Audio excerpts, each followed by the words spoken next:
I do want to recognize my partner on this effort, John Landwehr.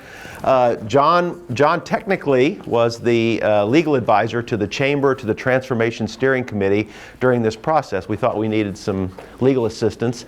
However, he charged nothing, and he was just like a volunteer. So, I mean, he was really like a partner in this whole thing, and very, very helpful in the entire process. So, my thanks once again for John for offering those excellent pro bono services. In addition to that, we met with the council last night and presented, because we had promised that we would be back.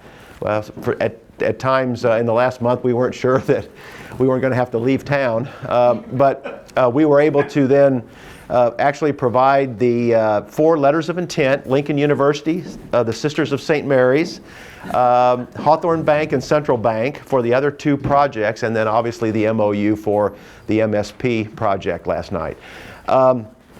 John gave I don't know if anybody saw the council meeting on television, but John gave a really, really inspiring 3-minute, I don't call it speech, just thoughts about the transformation, about the MOUs, and about the partners: Lincoln, St. Mary's, Hawthorn Bank, Central Bank, and obviously the state of Missouri. So really, really pretty cool words. So we need to figure out a way to harvest that, guys.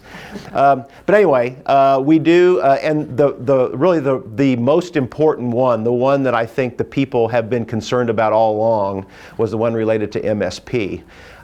And you know, my thanks again to the Office of Administration, the Nixon administration, and all those people that were involved. But you know what I really want to do is thank the action team, because Kelvin Simmons and Mike Kehoe last April got us in a room and said, "Boys and girls, we need to figure this out and we need to move forward." And the action team was able to do that. It was a pretty interesting 3 or 4 months process, but they were able to do that. And the Office of Administration, Kathy Brown and her staff were there every single meeting, and that was very, very helpful.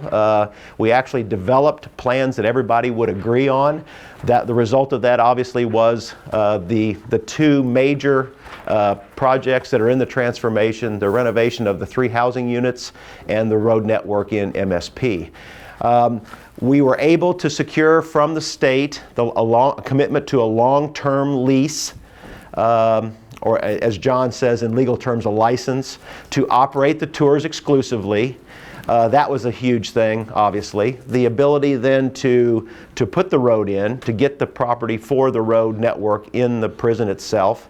The commitment of OA to have the Missouri State Penitentiary Redevelopment Commission develop the private sector parcels in that once the road network is done. And then a commitment by the state to offer either site, both the McCarty and Broadway Street site or the MSP site, to the city for the conference center. That was one that we were obviously worried about, and people in the community were saying, there's no way the state's going to offer either or both of those sites for a conference center. So that was huge. And so we really have, I think, a good framework on moving forward with the work at MSP and the conference center, and the city can do its due diligence now and say which is the best site for the conference center, and we can move that project along.